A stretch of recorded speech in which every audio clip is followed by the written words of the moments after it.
Hello and welcome to Captive Minds. I'm Shaenah Batterson, a writer otherwise known as the Red Snail. With me is my co-host Max Perry, an independent journalist who writes for Covert Action magazine. Hi, Max. Hello, Shayna and everyone. Good to be with you back for another episode. Today we're going to talk about a rather controversial topic, George Soros. For many on the left, a mention of George Soros gets them screaming about right-wing conspiracy theories. For many on the right, Soros is a supporter of militant leftists who are just trying to destroy America. I think we can at once show that George Soros is far from a progressive philanthropist, while also debunking some of the right-wing hysteria around him. Let's start with a brief biography of Soros.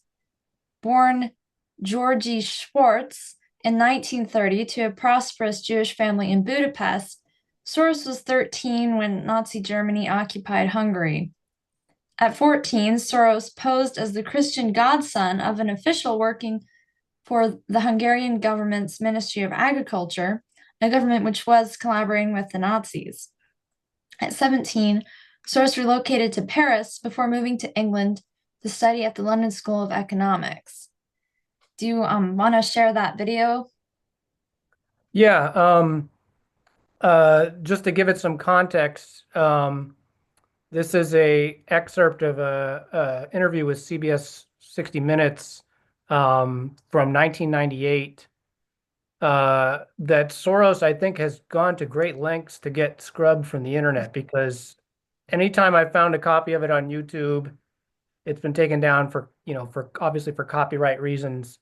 But this is a pretty controversial interview because and we'll post the link, to the full thing, which is on archive.org. Um, uh, because, I mean, the clip we're going to show pertains to his life during the Second World War when he was a teenager, and what you were saying about his family. He came from a wealthy background, and essentially, his family was fortunate enough to um, basically purchase their way out of persecution, while other Jews were not as fortunate. Um, so we're going to show a clip from that. But the whole interview is worth seeing because the way that he speaks about the really sort of callous and detached way that he speaks about his seeming collaboration, even though yes, he was a teenager. Um, it's the same manner that he speaks about his work as a currency speculator and financier, um, as in contrast also with his philanthropy, where he actually says things like, "I don't think about the social consequences at all of what I do." But it's clear that he does because he also tries to, like many people in the ruling class do, try and give themselves a altruistic makeover, under the guise of this, scam of philanthropy. But anyway, I'll stop babbling and play this clip, and it's pretty shocking, and you when you see it, you'll understand why he doesn't want to have this widely known about him. So here we go. Um, okay, bring this up here. A rowboat. But knowing there were problems ahead for the Jews, he decided to split his family up. He bought them forged papers, and he bribed a government official to take 14-year-old George Soros in and swear that he was his Christian godson. But survival carried a heavy price tag. While hundreds of thousands of Hungarian Jews were being shipped off to the death camps, George Soros accompanied his phony godfather on his appointed rounds, confiscating property from the Jews. These are pictures from 1944 of what happened to George Soros's friends and neighbors. You're a Hungarian Jew who escaped the Holocaust by posing as a Christian. Right. And you watched lots of people get shipped off to the death camps. Right. I was 14 years old. And I would say that that's when my character was made. In what way?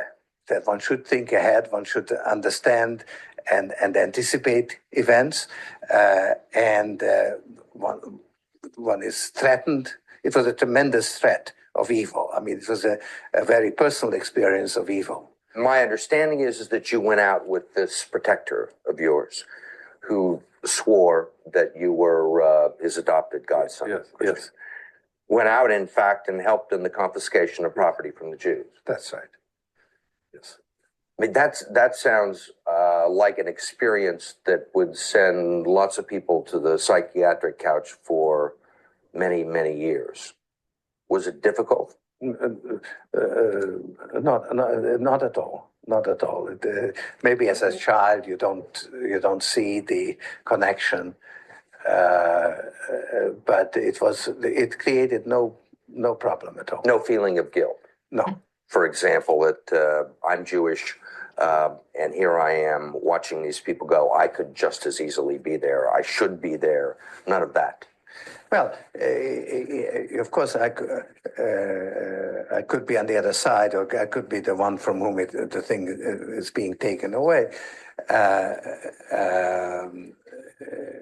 But there was no sense that I shouldn't be there, because that was, well, actually, funny way, it's just like in markets, that if I weren't there, of course I wasn't doing it, but somebody else would be taking it away anyhow. In other words, whether I was there or not, I was only a spectator. The property was being taken away. So I had no role in taking away that property. So I had no sense of guilt. I love that. He's just like, no, I have no guilt.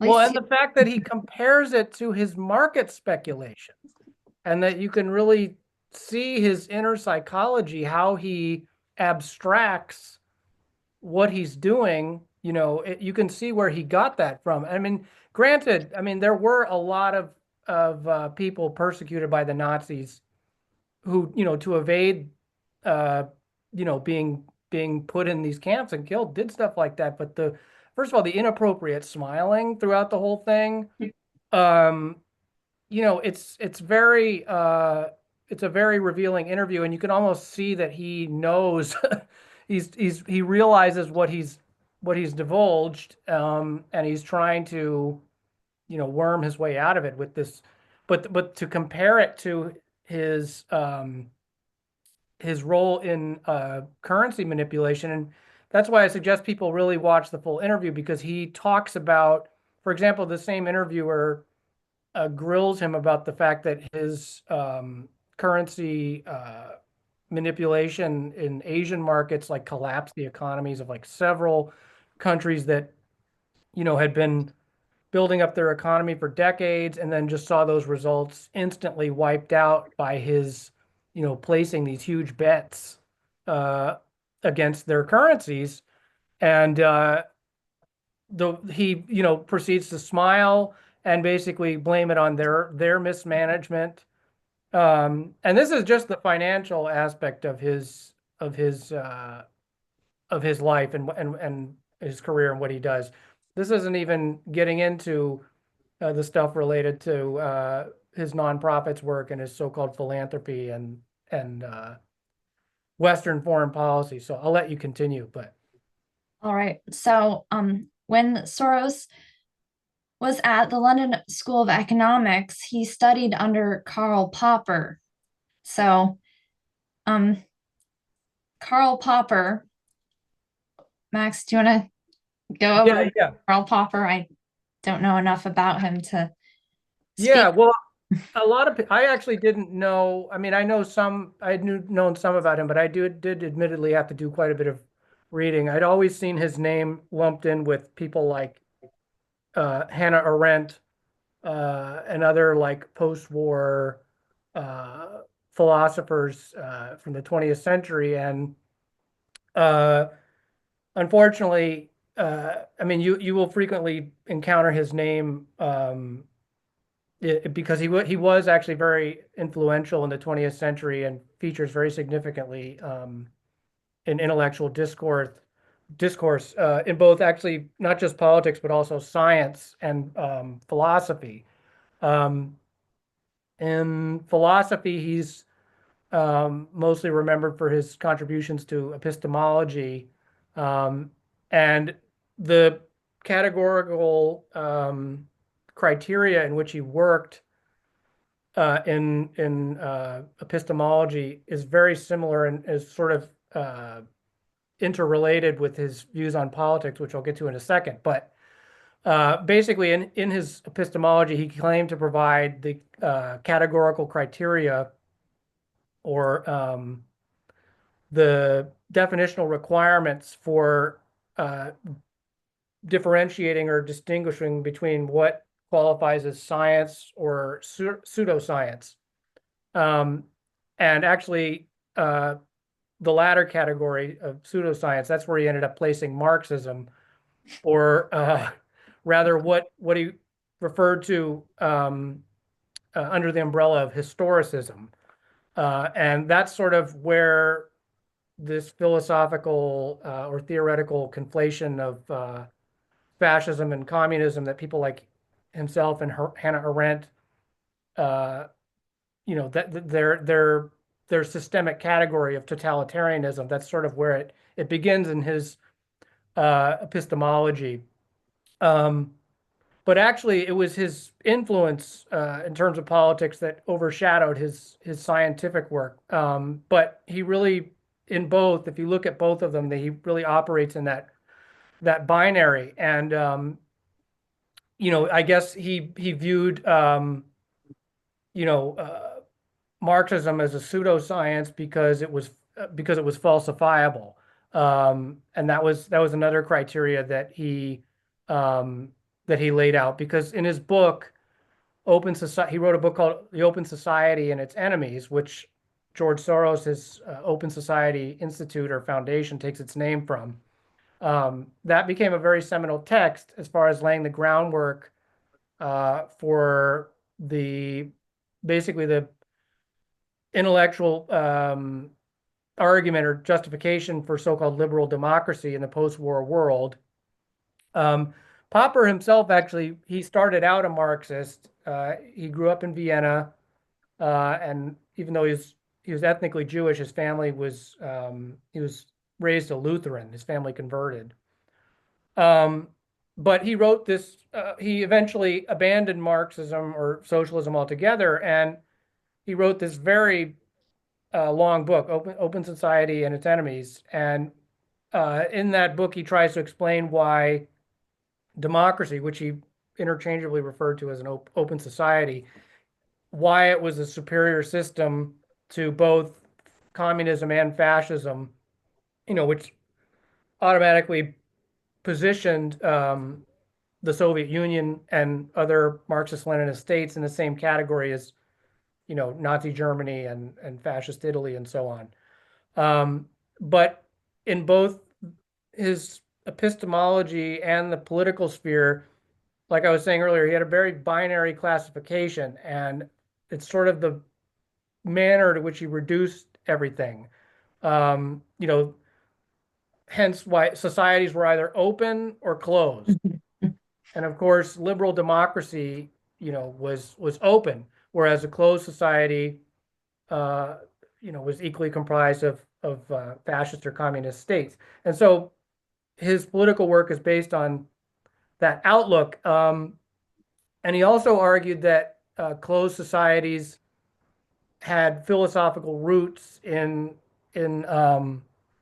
both Hegel and or Plato as well.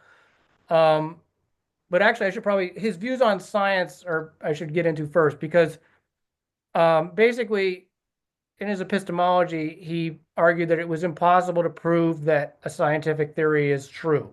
He didn't believe in universal truth. It's only possible to prove that, or make the inference that something is falsifiable. Therefore, all science itself needs to remain open and subject to change. And that's sort of what he argued about political systems, that they needed to not be based on any kind of universal truth, so that they are able, so like old laws are able to be replaced with new laws, or that the system can be improved upon. Um, that in the same sense that all science should remain subject to change, um, society I'm should remain free and open and democratic. And going to interject. I learned in a book, apparently the origins of the word improvement, it originally meant to increase the profitability of. So, well, yeah. I mean, I'm gonna definitely want to get into that, because yeah, that's sort of which we can get into later. The Open Society Foundation, obviously, George Soros, his whole mission statement of the institute is about opening societies up. I mean, and this is what Western imperialism does generally. It's about going into other countries and making sure their society is open and free. But what that's really translates to is neoliberalism, market reforms, austerity measures, privatization.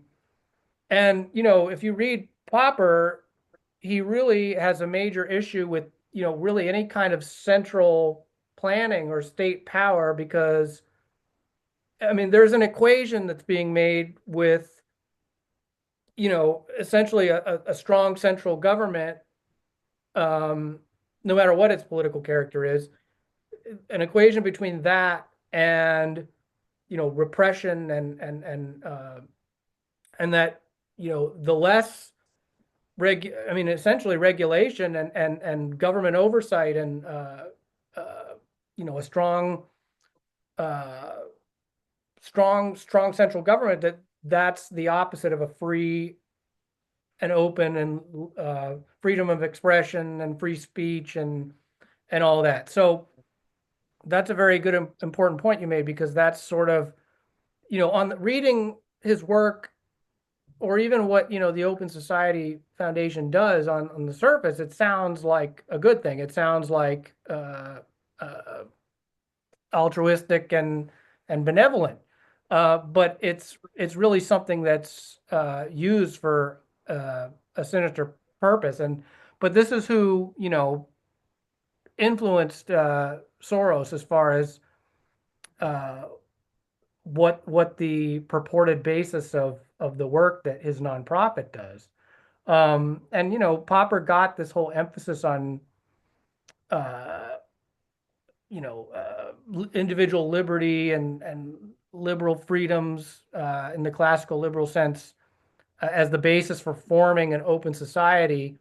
He got that from people like John Stuart Mill, and of course, like from Marx's perspective, it's a very naive and utopian view. But despite the avowal of someone like John Stuart Mill today, who was one of the most important liberal philosophers of the 19th century, he was actually something of a democratic socialist, and he was quite critical of Victorian era capitalism. I mean, Marx and Mill had many disagreements, and for good reason. I mean, he didn't believe in historical materialism and stuff like that.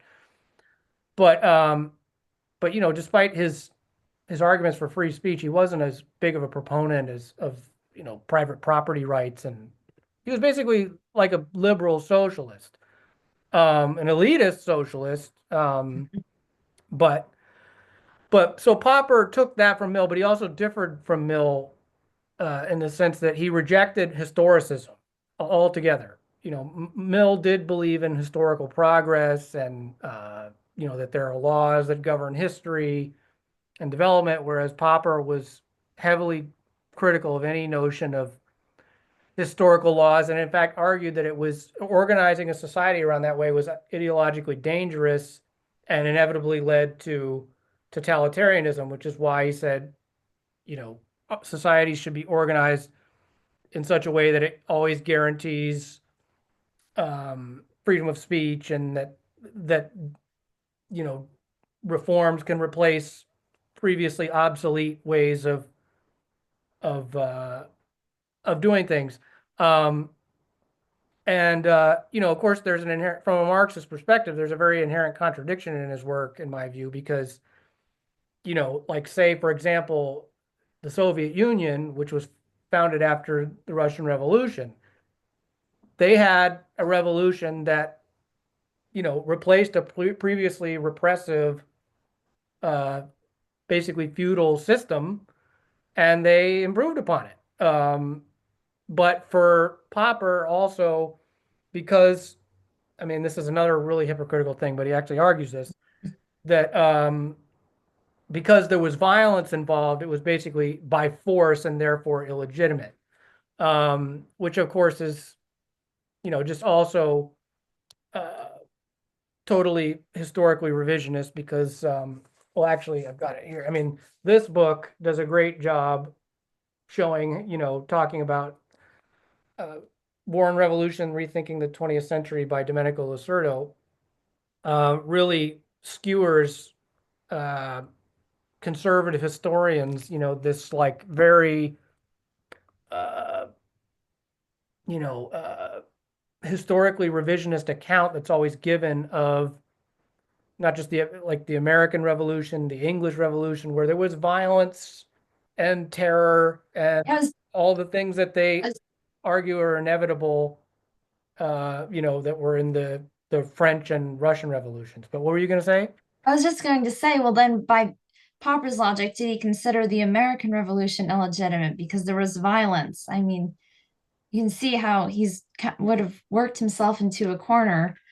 And anyone who acts like capitalism is some model of democracy is really quite hypocritical, in my opinion.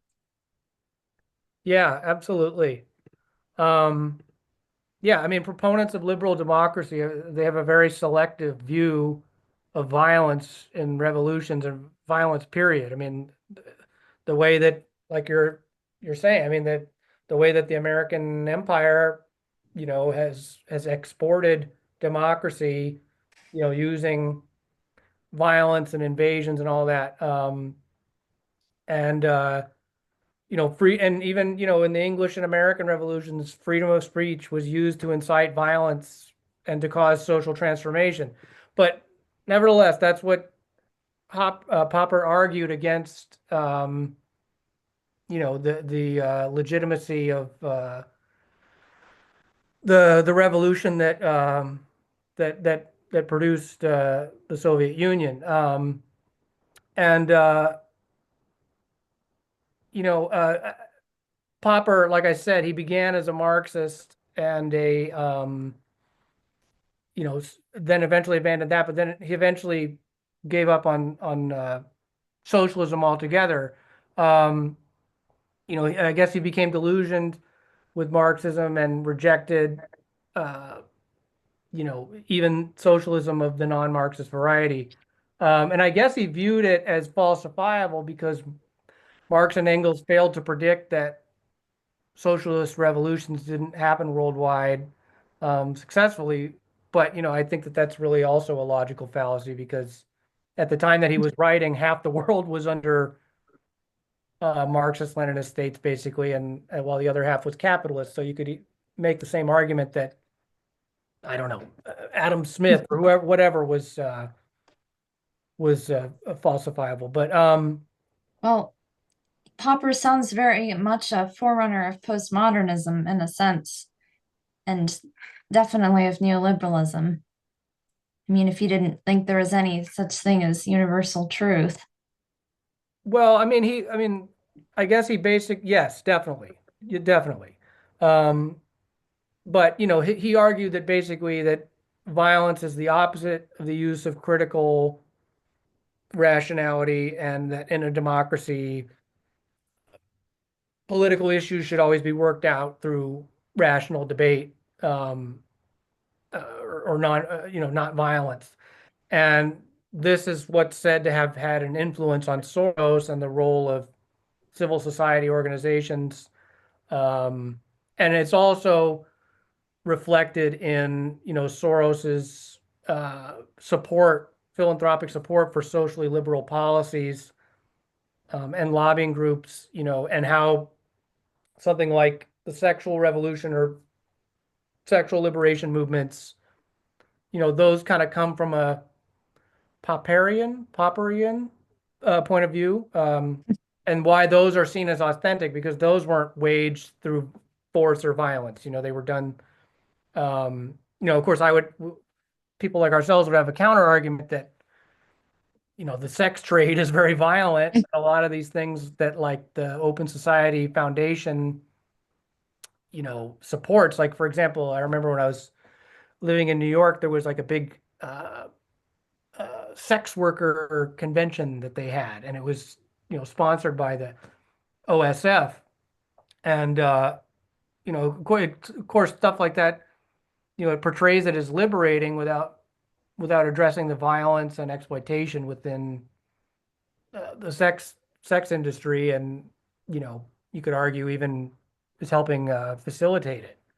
But these causes like decriminalization of sex work, well, or prostitution, they sound like a good thing, but they're also,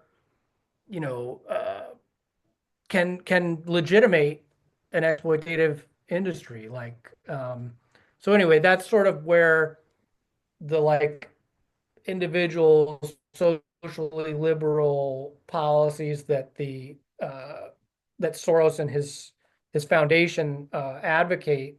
That's sort of the philosophical perspective or roots that it's coming from, and of course, that's also how it's been useful to Western imperialism, because the OSF has frequently goes into countries that are targeted for regime change by the United States and its allies, many of which are socially conservative, and so it goes in there and it starts setting up lobbying groups for various socially liberal causes, in countries that are deeply religious, and then that becomes something that is useful to Western imperialism, because that's used to whip up social unrest, and that the public begins to see the government in power as socially repressive, and particularly this has been the case in Russia's near abroad, the former Soviet states, because many of them are Orthodox Christian or Muslim, and yes, the LGBT community there is doesn't have certain protections and rights and whatnot, and so that becomes a wedge that the West is able to use against these countries' governments that are in the Russian sphere of influence. Well, I think it's safe to say, on the whole, with Popper and then with Soros's Open Society foundations, it all sounds good on the surface, but it completely ignores the centuries of violence and exploitation of colonialism, capitalism, and imperialism. And it just sort of obfuscates history, I would say. So back to Soros, well, Popper really influenced him. Soros made his fortune by investing. He took advantage of asset bubbles and value discrepancies. He started out working at a merchant bank in London as a clerk, and in 1956 he moved to New York City to work as a trader for FM Mayer. Then he worked as an analyst of European securities for a few years, and in 1969 Soros set up his first hedge fund. The rest is, as they say, history. For a time, Soros was dubbed as the man who broke the Bank of England due to speculating on currency devaluation. Financial market stuff is kind of gives me a headache, but we can try to talk about how he made his wealth a little bit. Yeah, I mean, financial stuff. It's when people it's an alienating language to me too. But yeah, it is important to look at that aspect of Soros closely, because he is known as the man who broke the Bank of England, in which he devalued the British pound, and his speculation led to a currency crisis. And I'm not a markets expert, but from what I understand, he basically committed insider trading. Uh, and this was the early 90s, 1992 to be exact. And basically, he dumped something like 10 billion pounds based on insider information that he had or that he received that the pound was going to be devalued once Britain withdrew from the European exchange rate mechanism. And so he placed massive bets on the pound sterling, which forced the British government, its equivalent of, I guess, the equivalent of the Treasury Department. It's called the Chancellor of the Exchequer. Um, Basically, he forced them to pull the pound from the European exchange rate and borrow, um, you know, like 15 billion pounds, which cost, the Treasury, their equivalent of the Treasury, like 3.4 billion. So basically, he pocketed like a billion pounds, or $1 billion from this. And he got together a gang of wealthy financiers, that said we can all sell the pound sterling, and the British government won't have enough money to outbid us, and therefore we can force the value of the pound down and manipulate the currency and make a bunch of money. And like I said, it's said that he made $1 billion in that scheme alone. Actually, a few years earlier, in France, he'd been convicted of insider trading. It was a similar kind of thing where he had insider information. It enabled him to buy up chunks of the shares of like major French companies. And that conviction was upheld in recent years. And he tried to appeal it. It was rejected. And then he was fined like a minuscule, or what to him is like chump change, like $2 million or something. And so he's basically raiding currencies abroad. And one of the places that he did this was also the newly formed Russian Federation after the collapse of the Soviet Union. And actually, I was going to read just a little bit. I don't want to endorse her because I think she's a huge sellout now. But Naomi Klein wrote this book, The Shock Doctrine, which was actually, it's easy to forget that she actually did do good work at one time, or decent work. And this is, it's a very important book about, that's good to understand neoliberalism and shock therapy, and how capitalism uses crises, whether it's like she gives examples like New Orleans after Hurricane Katrina, and also, uh, you know, post-war Iraq, and numerous examples of how, certain crises, whether they're natural disasters or economic change or collapse, can be used to for capital gain. And so there's one of the best sections in this book is about the loans for shares privatization schemes that went on in Russia under Yeltsin, where Western financial advisors, they helped create this huge oligarchic class, which just bought up all the former state-owned property, and created, basically 10 people. Actually, at one point it was like 7 bankers known as like the semi-bankarshina had control of like the media, the oil and gas, all the major industries that were previously under state control. And but she talks about Soros's role in this, and she says George Soros's philanthropic work in Eastern Europe, including its funding of Jeffrey Sachs' travels throughout the region. This is why I tell people to, even though he's doing a lot of good work now, don't trust Jeffrey Sachs.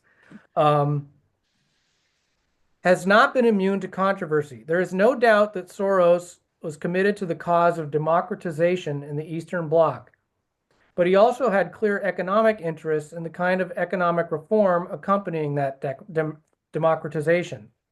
As the world's most powerful currency trader, he stood to benefit greatly when countries implemented convertible currencies and lifted capital controls, and when state companies were put on the auction block, he was one of the potential buyers.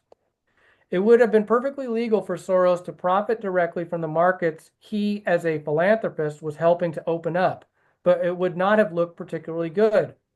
For a time, he dealt with the appearance of conflict of interest by barring his companies from investing in countries where his foundations were active. But by the time Russia went up for sale, Soros could no longer resist. In 1994, he explained that his policy has been, quote, has been modified due to the fact that markets are really developing in the region, and I have no rhyme or reason to deny my funds or my shareholders the possibility of investing there, or to deny those countries the chance to get hold of some of these funds, end quote. Soros had already purchased shares in Russia's privatized phone system in 1994, for example, and acquired a piece of a large food company in Poland. Since the early days of the fall of communism, Soros, through Jeffrey Sachs's work, has been one of the prime movers behind the push for the shock therapy approach to economic transformation. By the late 90s, however, he had an apparent change of heart, becoming one of the leading critics of shock therapy and directing his foundations to fund NGOs that focus on putting anti-corruption measures in place before privatizations occur. So there's this constant conflict between his philanthropy and his financial speculation, and you kind of start to see how one sort of becomes a cover for the other. And you know, yeah. And to return to Popper's false dichotomy of open and closed societies and issues with violence, I would say that is certainly an act of violence to speculate on currency collapse in other nations and watch millions of people get plunged into poverty. And also that when you have something that is state owned, that means it's public and visible. You have something that's privately owned, that means it's private, out of the public eye. There is no say. How as open is that exactly? But anyhow, so it's really absurd when you see people sort of like, I don't know, social media people, and they're acting like Soros is a communist or something. It's very absurd. And two, he actually funded dissidents in the Eastern Bloc countries to help destabilize the region there. He really, I mean, as you were reading, after the fall of the Soviet Union, he made off like a bandit with his investments. Yeah, I mean, he not only helped bring about the fall of communism. I mean, the Open Society Institute played a huge role in the funding and organizing of the various protest movements in the Eastern Bloc, and helped engineer these waves of revolutions, so-called revolutions that became known as color revolutions. And that included actually not just Czechoslovakia and Poland, where he also made a huge fortune as a businessman, plundering, their currency, and the implementation of shock therapy measures. But he also did it in his native Hungary. And it's funny because you were talking about the right wing's portrayal of him as a communist. But it's funny, actually, a lot of people don't know this, but well, for example, Hungary today under Viktor Orban is one of the countries that's banned the Open Society Foundation from operating. But a lot of people don't know that Viktor Orban got his political start as a student dissident in a Soros-funded organization and newspaper. And he has later on, rebranded himself as like a right-wing populist. But he was involved in these, student protest groups in Hungary that brought down the communist government there.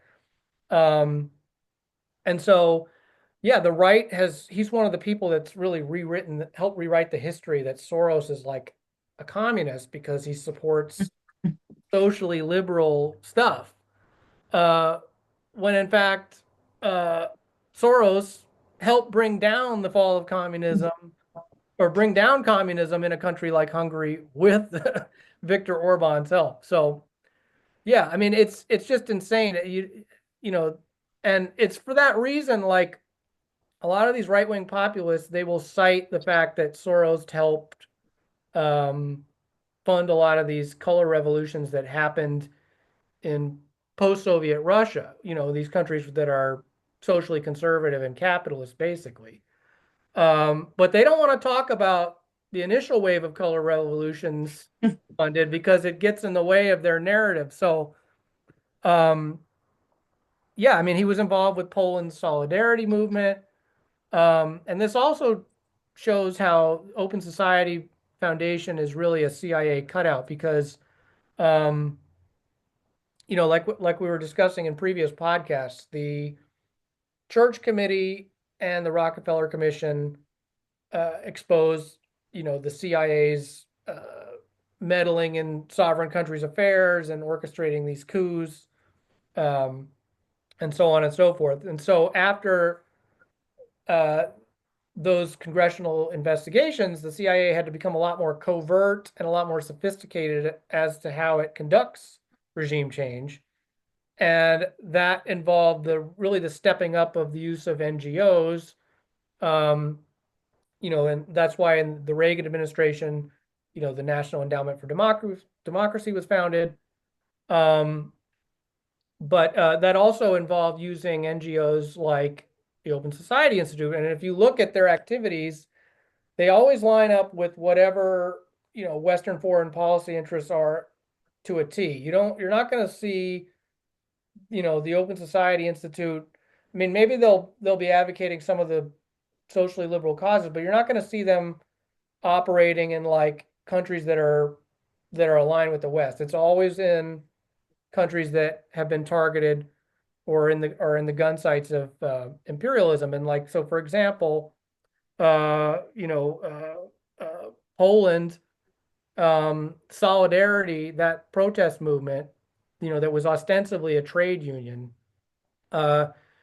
it was a CIA sponsored project, that advocated for the introduction of the free market and actually went against Polish workers. It wasn't a real pro-labor union, and it was actually had connections with the AFL-CIO, which is known on the left as the AFL-CIA. But during the Cold War, it was an extremely conservative union and had during the Marshall Plan, was help wage war on the communist parties in Europe, and was always consistent with U.S. foreign policy and helped back coups that the CIA did. And then in Latin America, helped suppress left-wing labor movements and so on and so forth. But that's what Solidarity in Poland was. And that's just one example of how, Soros's foundation is that's why it's regarded as a CIA cutout, because its activities always overlap with whatever Western intelligence agencies, like whatever governments they're trying to help bring down. I think we can really see how the open versus closed society dichotomy really means we want to open the quote closed societies that don't want the West plundering them to be plundered by the West. And yeah, exactly. So another thing is everyone acts like, or not everyone, but these same people that say Soros is a communist, they get very upset about Soros's closeness to China. However, there have actually been debates within the Chinese leadership about whether he should even be allowed to invest there at all. The reformists in the Chinese government in the 90s thought he should, but the communist hardliners were highly suspicious of Soros and thought he was working in Western interests. And I believe they actually did accuse him of working in tandem with the CIA. Different media outlets in Asia have said that Soros helped to cause the financial crisis there in 1997 and 1998. I was searching it. It's fact checked, but I found some like a publication from India calling Soros an economic terrorist. So in regards to Soros and China, I'm just going to read a brief excerpt from my latest piece about this. So Soros's ties to China are another example of his economic predation.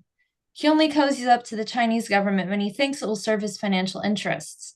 During China's periods of market-oriented reforms, Soros attempted to insert himself close to the leadership so as to influence policy in his favor.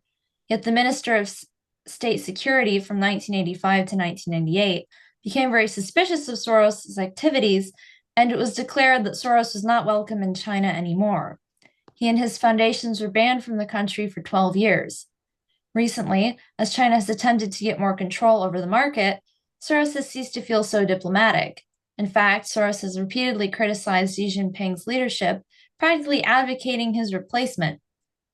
Soros's antipathy towards Xi is perhaps the only thing he has in common with his right-wing adversaries. The advocate of open societies who influences policy across the world criticized Xi Jinping, who is not accountable to any international authority. This is a sickening irony coming from a man who is an unelected billionaire who meddles in the affairs of practically every continent. In one speech, Soros said, "It is hoped that Xi Jinping may be replaced by someone less repressive at home and more peaceful abroad.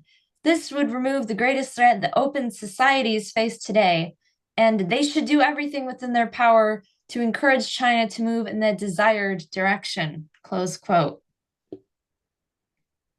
Yeah, that's another misconception that, the political right, which has sort of constructed its own narrative about Soros, yeah, you will always hear and like, for example, during like Biden's presidency, you're always hearing about like the ties between China and Biden and Soros, and, this nexus that the New York Post and all these other, what's some of the other ones, like the Epoch Times, the Falun Gong's newspaper, and the Washington Times, the Korean Unification Church, like these right-wing rags, like they're always going on and on about. But actually, yeah, I mean, it's pretty well known that Soros was, and his foundation were involved to some extent, in the Tiananmen Square protests, which was kind of like it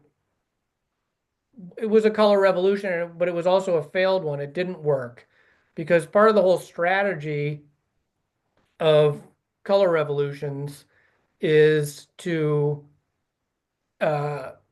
start, to stage protests, but to do so in a way that will provoke an overreaction, or in some cases a massacre, by the government that's being targeted for regime change. So therefore, like in a propaganda war, it's easy to point and say, see, this government is repressive and authoritarian. They're repressing these peaceful demonstrators that are just calling for democracy, blah, blah, blah, blah, blah, blah.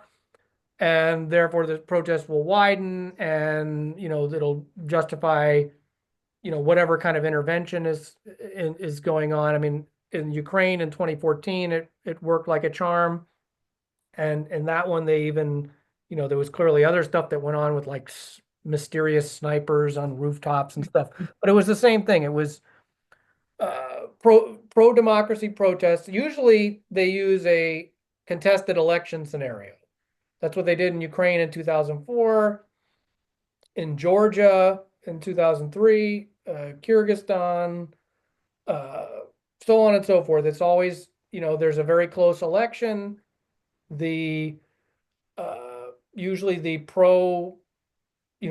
what's portrayed as pro-Russian, but really it just means, they're resisting, whatever IMF and World Bank structural adjustment programs. I mean, that's what happened in Ukraine in 2014. Yanukovych who was the represented the Russian speaking part of Ukraine. He was the president at the time. He rejected an EU association agreement that had all these austerity measures. and and you know, he instead accepted a bailout loan from Russia, and then immediately all these protests started happening, and they used, right-wing hooligans and neo-Nazi groups and stuff, and the protests, they were not peaceful. That's another thing. Very often these protests are not peaceful, and they are violent. And so, getting back to Tiananmen Square, they tried to provoke a reaction, and actually, even though the narrative is that to this day is that there was a big Tiananmen Square massacre, uh, there really wasn't much of a massacre. The numbers are heavily inflated, and in fact, what took place was there was lots of immolations of People's Liberation Army soldiers. I mean, there's grisly pictures readily available. An entire buses burned with burnt corpses of Chinese soldiers. But you'll struggle to find any actual evidence of a massacre in Tiananmen Square. And in fact, there were U.S. embassy cables released by WikiLeaks that painted a very different picture of what was going on. And so that's why that color revolution failed, whereas it was very successful in other places. But the reason part of the reason I brought up Tiananmen Square is because another person that's, in addition to Karl Popper, another figure that's very that people should know about, that's very key to understanding Soros, is a guy by the name of Gene Sharp, who was a political scientist who wrote basically his whole theories were based sort of on the nonviolent demonstration tactics of, he presumed to be following in the footsteps of people like Gandhi and Martin Luther King and people like that. And whether or not he intended his work to be used for the way that it's used by the Open Society Foundation and other places is debatable, though the think tank that he founded, it's called the Albert Einstein Institute, which is a shame because Albert Einstein was actually a socialist. This think tank, it had all kinds of connections to the CIA. There's a great article by Marcy Smith Parenti, who is Christian Parenti's wife and Michael Parenti's daughter-in-law. She wrote a series of articles actually about Gene Sharp, who is someone you will see sort of actually championed rather naively by the activist left and even people like Noam Chomsky. But he wrote these books that became manuals for civil society organizations and protest groups, one of which was called From Dictatorship to Democracy. And it was used by some of these protest groups. And Gene Sharp was actually on the ground in Tiananmen Square when those protests happened. And his work went on to be very influential in all the color revolutions that Soros helped finance. And even also, they were said to be quite influential in the Arab Spring, and specifically the initial revolution that happened in Egypt. I think it's called the April 6th movement. I forget, it's been years, but that protest movement, which of course was not really peaceful, it was all kinds of violence, and the end result, it might have mostly peaceful protests, Max. Yes. Mostly peaceful protests. Well, that's something we should get into too. Really, Soros and BLM as well. But anyway, so those protests in Egypt, unfortunately, they started out against an American-backed dictator, Mubarak, but what ended up happening? They became, the Muslim Brotherhood came to power, and then they were overthrown, and now Egypt is under an even more repressive military dictatorship. So, and then it just spread to countries like Libya and Syria and became this whole thing about implementing Western friendly regime change. And so his Gene Sharp's doctrine of nonviolence, or he was known as the guru of nonviolence, um, you know, was clearly used for uh, for Western imperialism. And then in Marcy Smith Parenti's article, she does a great job laying out all the ties between his institute and the National Endowment for Democracy, and by default, the CIA basically.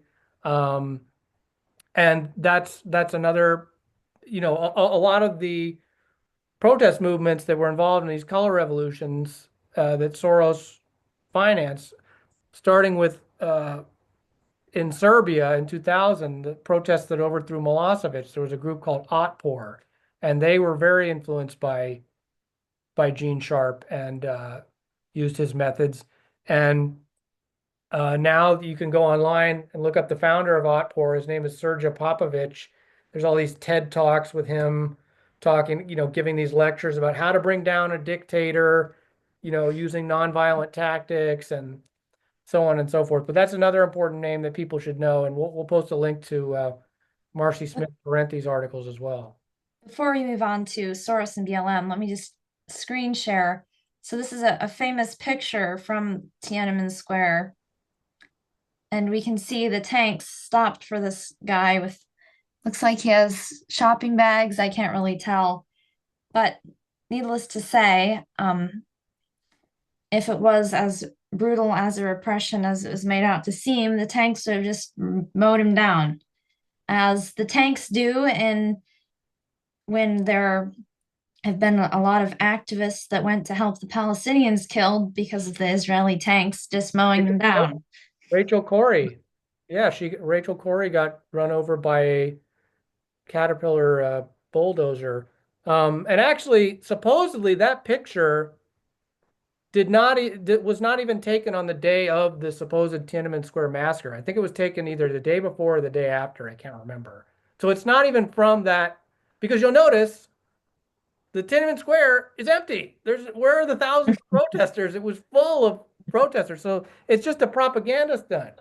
I mean, I don't know. I mean, they've never been able to find the guy, as far as I know. But yeah, and that picture is, I mean, growing up, it was like in every school textbook. It's one of the most famous photographs in the world, really. I mean, and it's the Tank Man. Yeah, but the official story about those protests, I wrote an article about it. I guess we can post a link to that too. Yeah, you'll see that picture, but you're not going to see the picture of the Chinese soldiers burned alive by these so-called peaceful demonstrators. So, but yeah, I mean, it's said that the OSF was involved in the Tiananmen Square protests as well. All right, so Soros and BLM. So his foundation has been accused of funding the Black Lives Matter protests in 2020. And I know that he does, or Open Society Foundation and Tides Foundation has funded groups like Black Lives Matter, but I don't know if it's safe to say, I haven't looked into it enough, that he funded the protests necessarily, but. Well, I mean, I think it's a very complicated question. I mean, it's the same thing with Occupy Wall Street, is what I would argue. Actually, it's funny. I mean, Occupy Wall Street, I think it's something that became, anyone who was there or was involved with it, it started out as something organic. But the problem is with protest movements, when they're leaderless, decentralized, and spontaneous, it's very open to manipulation and infiltration. And actually, during the Occupy Wall Street protests, I was talking about Otpor, the Serbian protest group that overthrew Milosevic. Sergej Popovich actually mysteriously appeared on the scene at Zuccotti Park in Lower Manhattan during Occupy and was coaching the activists, offering advice, training, and all this stuff. I don't know how much he was actually taken up on it. But during the George Floyd protests in 2020, I mentioned this, that I wrote an article about how people should be aware of how this could be transformed into a movement to just be about Trump or whatever and lose sight of the initial intentions. And lo and behold, these protests have started out about, bringing a reform to law enforcement and the criminal justice system, and some kind of legislation to you know reform police, none of which were ever passed. And what did it become? It became a movement to elect Joe Biden, who authored the 1994 crime bill. So, I mean, as far as Soros is in, I mean, at the time of Occupy, there was a lot of accusations by the political right that Occupy was a Soros-funded movement as well. Um, you know, I'm sure that a lot of the groups involved were getting money from the Tides Foundation. It's a Democratic Party affiliated uh, NGO, and I know that like a lot. I mean, I think a lot of the political left today, like I remember when the International Socialist Organization folded, there was an expose about their using their tax documents showing who had bankrolled them. And a lot of the money, they were getting grants from the Tides Foundation. So do I think that Soros money like inevitably ends up in the coffers of a lot of the left today, not just Democratic Party affiliated groups, but even so-called socialist organizations? Yeah, I do. I think, especially when you look at when a lot of them are, advocating, they might be socialist and they might be critical of the Democrats and even talk about things like Western imperialism. They might even be critical of Soros, but yet most of them will even be advocating, um, certain agendas that are,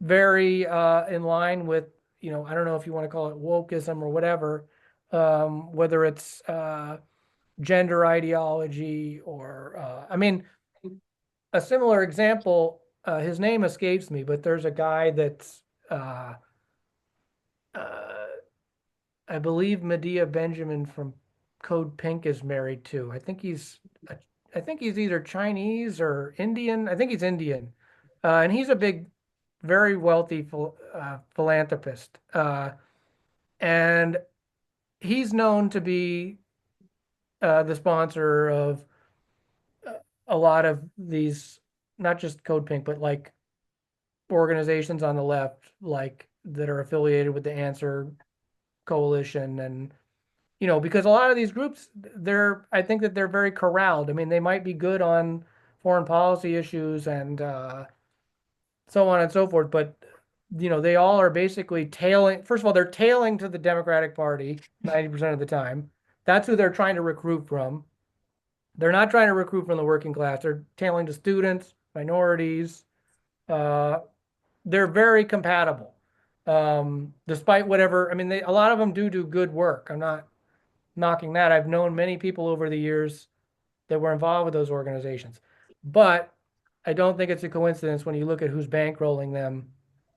Uh, I mean, it's the same thing with like, there's this guy, Pierre Omidyar or Omidyar. He's like the owner of First Look Media, which owns The Intercept and, um, you know, left-wing media, progressive media, all these organizations. You can usually trace it back to some kind of philanthropic billionaire, that's shaping the left to be this compatible thing that, even when they are purportedly radical, they're still tailing to the Democratic Party. And I think you can find the same thing probably with, I mean, I know that in regards to Black Lives Matter, there's a pretty big difference between the way the individual branches, like the local branches, function versus the national organization. And certainly it's something now that I don't see how anybody could argue after the transformation that those 2020 protests took. I don't see how anybody could argue that it's not something that's been completely co-opted. It might have begun spontaneously, but you know, and it might have championed a lot of good things, but it's certainly it's been completely corporatized, and there's also a lot of stories about where all the money went. They got massive amounts of money, an incomprehensible amount of money during 2020.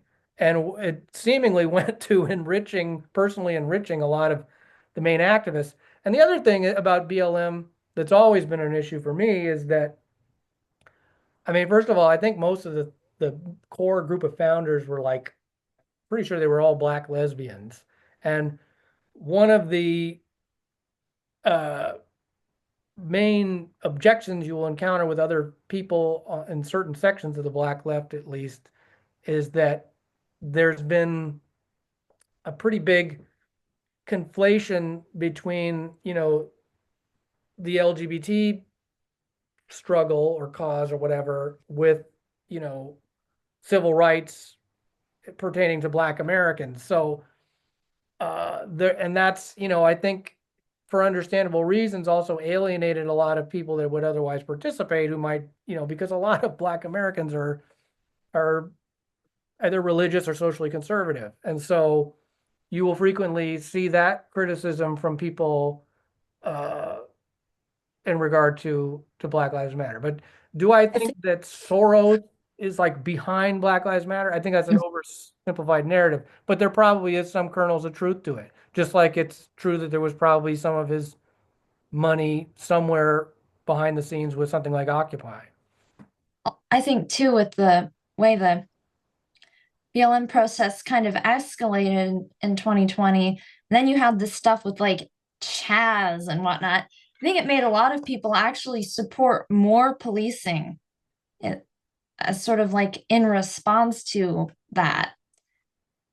And I know where I'm at in Eugene, the police have been effectively defunded, so to speak, and people are wanting surveillance everywhere because, you know, there's so much theft and other crime. Like the violent crime has gone way up, and now they're just putting surveillance cameras all over.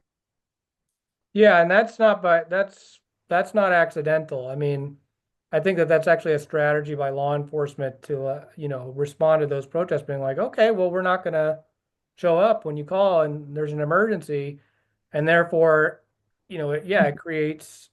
I mean, I know that they say like people in nonprofits and the activist left, you know, this is something that I've had issues with, you know, when people try and say that like all the crime that's happening right now, you know, that it's just all a bunch of fudge statistics by, you know, law enforcement. Yeah, there's some truth to that, but um, you know, it's undeniable. And I think it, you know, when you have an economic crisis and really an economic hardship, of course, something like crime is going to increase. And in regard to, yeah, I mean, the George Floyd protests in general, I think really went astray, and the Chaz or Chop phenomenon was one of the, it really, I mean, I wrote about it at the time. It really exemplified all the contradictions of the left today. Um, you know, particularly in regard to like all the bizarre kind of like almost like rituals that were being done, you know, with like white protesters like kissing the feet of black participants, and like, you know, doing these rituals to like cleanse themselves of their races. I mean, just bizarre, almost like new agey type stuff. Um, Actually, that's why in the last episode when we had our guest on, that article by Christian Perenzi gets into the phenomenon of the privilege walk, and he actually traces it back to stuff that was advocated by Herbert Marcuse's wife.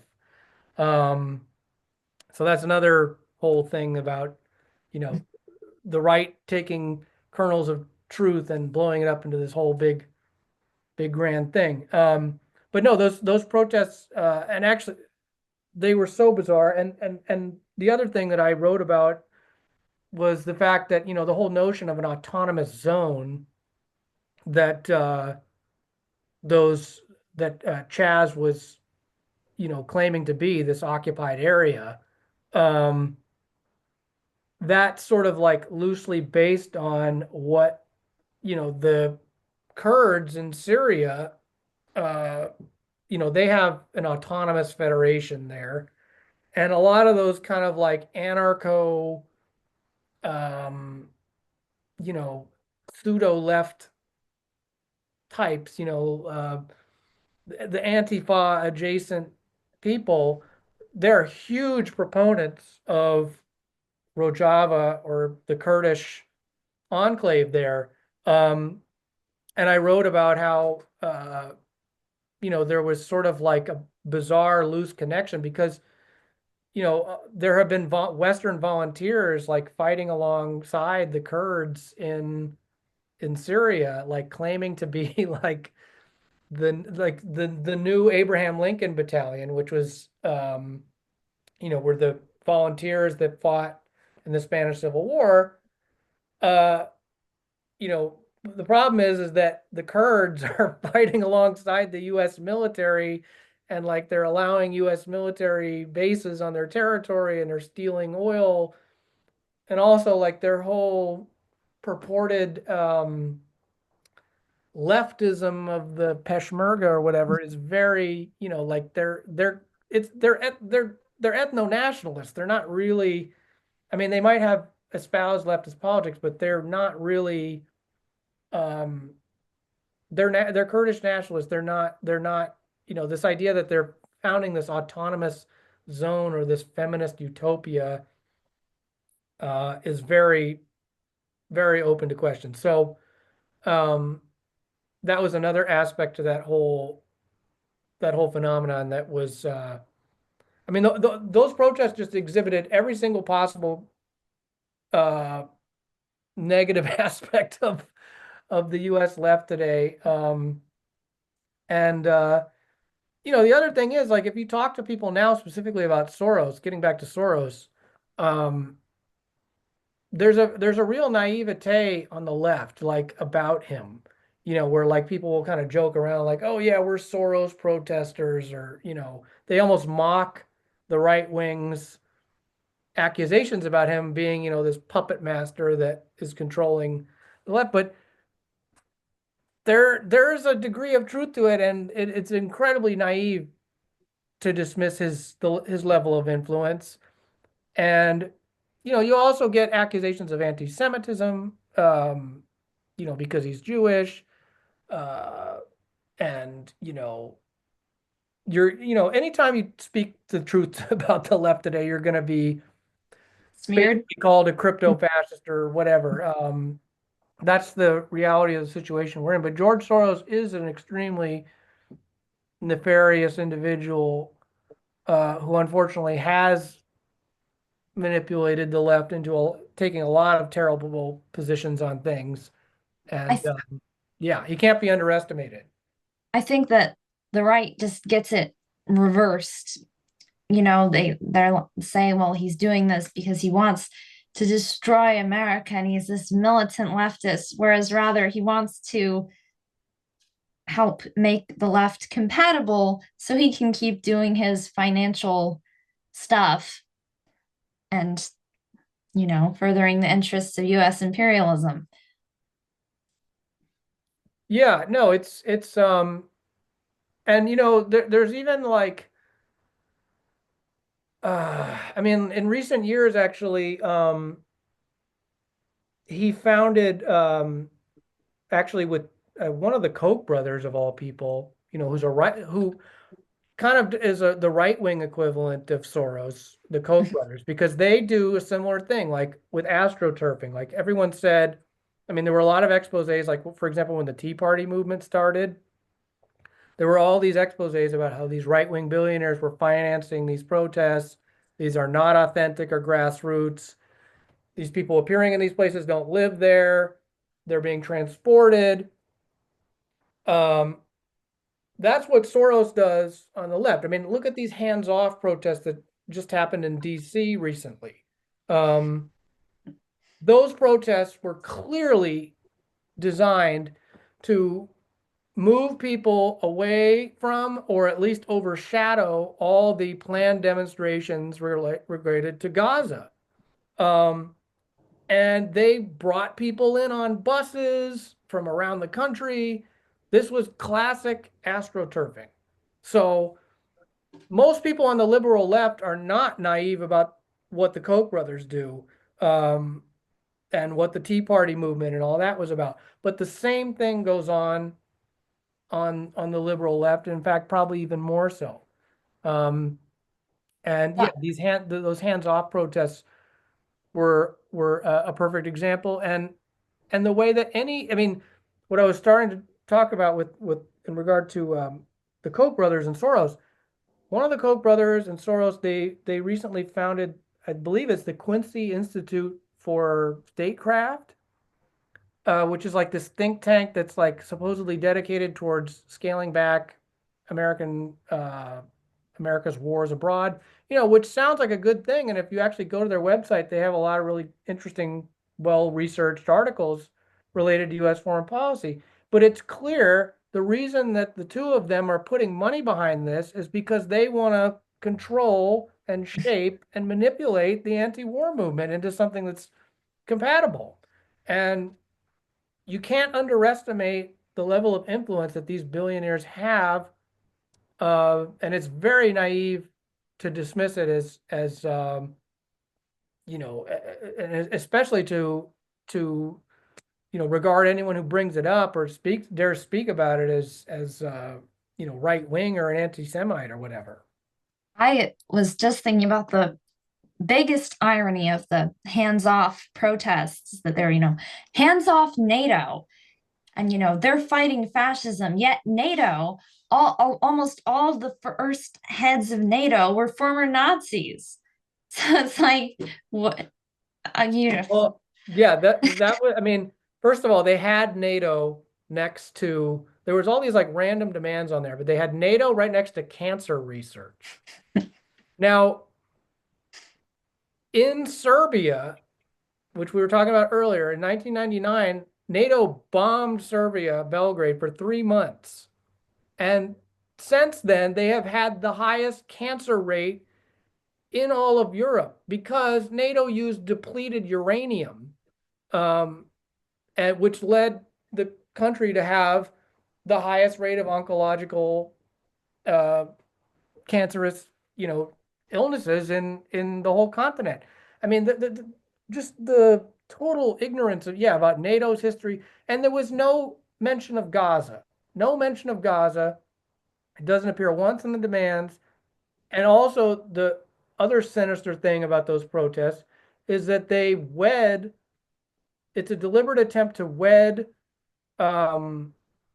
things like, because the other demands on there were like preserving Social Security and Medicare and these, programs from the Great Society and the Roosevelt era, to militarism, which is a very bizarre but effective psychological operation that's really been done on the liberal left. They've really made the liberal left, on the one hand, supportive of militarism, and then at the same time preserving, social programs so people can retire and healthcare, have healthcare and all that. But I mean, the irony of like seeing people with signs saying defund billionaires and help the 99% next to these signs talking about sending billions to Ukraine, and like not being able to put two and two together, that like the military industrial complex and all the money that goes to it is not in competition with like social welfare programs. I mean, where do these people get their political education from? This is like the liberals have jumped the shark beyond. I mean, it's just I thought that the Trump protests in 2016, the first term, were bad. I mean, this is just like so objectively right wing, so reactionary, and I guarantee you, in those hands-off protests, if the Open Society didn't have some sort of role in that, I would be shocked, because the way that those were put together so quickly, and yeah, it's that's modern protesting, and that's how, any kind of it's going to be very difficult for any kind of genuine movement against Trump to ever emerge, as long as they're being dominated, by those kind of protests. And it's been successful because there was nothing about Yemen in those protests. There was nothing about any of the actual terrible stuff. I mean, and there were people you could tell who had shown up, with signs related to Gaza, who were confused about which protest was where, because there were, some protests being staged over here, some protests on the National Mall. I mean, it was totally decentralized and chaotic. There was no, and it was clear that one was meant to interfere with the other, at least from what I observed. Okay, well, I think we should be wrapping up, and I'm just going to conclude with, so thus we can see, if we take Popper's theories, what the open societies have is a bunch of unelected billionaires funding all sorts of things across the world and expanding their fortunes and steering society in ways, influeing politics, taking away any sort of public trust, whereas closed societies, they might constrain the billionaires or constrain other countries from plundering natural resources and the like. And in regards, I would say that Soros has probably committed, well, I'm sure with his currency speculation, committed social murder.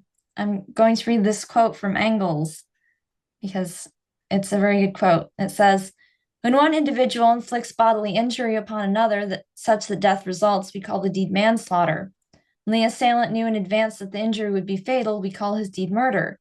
But when society places hundreds of proletarians in such a position that they inevitably meet a too early and unnatural death, one which is quite as much a death by violence as that by the sword or bullet, when it deprives thousands of the necessities of life, places them under conditions in which they cannot live, forces them through the strong arm of the law to remain in such conditions until that death ensues, which is the inevitable consequence, knows that these thousands of victims must perish, and yet permits these conditions to remain, its deed is murder just as surely as the deed of the single individual. Disguised malicious murder, murder against which none can defend himself, which does not seem what it is, because no man sees the murderer, because the death of the victim seems a natural one, since the offense is more one of omission than of commission, but murder it remains." Close quote. Do you have any final thoughts? Yeah, I would just say that, the perception that George Soros is many things to many people. But the perception that both the mainstream left and the right have of him are both, I would say, equally inaccurate. There might be aspects of truth in both of them, but I think that, specifically, like on the right, that he's a communist. I mean, we can see just looking at his whole career, from the very beginning. I mean, the fact that he fled Hungary when it became communist, not when it was under the Nazis, I think is also very telling. He is as anti-communist as it gets. He's supported the fall of communism. His open society foundations have been instrumental in undermining socialism throughout the world and brought down communism in Eastern Europe, and has helped, Western imperialism, pull these countries that are in Russia or China's orbit, away from their sphere of influence, and to implement, the most pro-capitalist, free enterprise, uh, uh, you know, economic genocide, really, as he personally profited off of in the 90s in Russia, where, the life expectancy was reduced by a full decade. So yeah, you want to talk about social murder? That's what happened in post-Soviet Russia. But in turn, the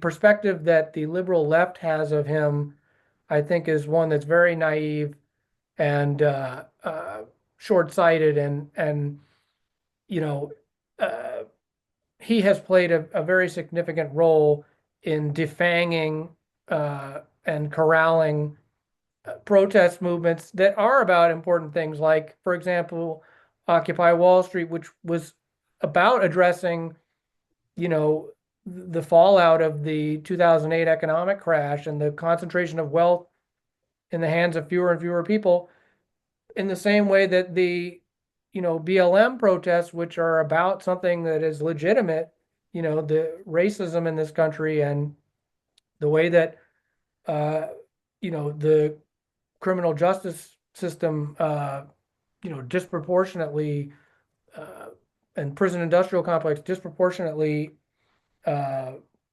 has adverse effects on Black Americans. No, there has been no. Both of those movements were abject failures, and one was.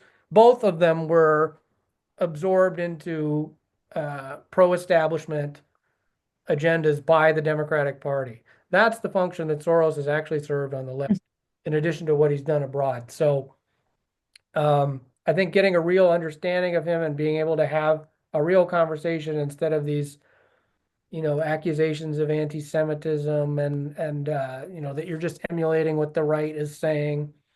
So both of them have a misunderstanding that needs to be clarified. And yeah, I think we hit on a lot of the main points, of who he actually is, and really that kind of naive, even on a philosophical level, what we were discussing with Popper, why uh,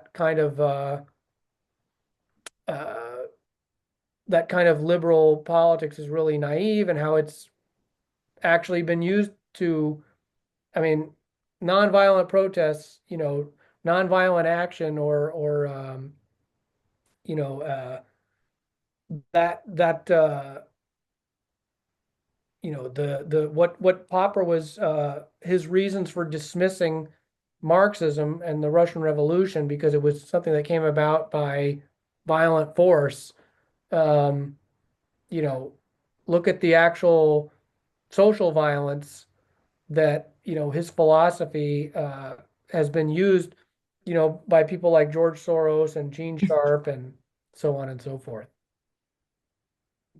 Okay, I take it back. I have one last final thought. It is a quote from this article I found in a Chinese media outlet about Soros, and it says, Soros's trademark is his ability to cloak his identity as a businessman under the halo of advocating an ideal political order through political and philosophical discourse, and to amass great wealth by taking advantage of the Western market system. And that's what I think people fail to realize, is that he says a lot of things that sound all good, but really it comes down to about him making his wealth. And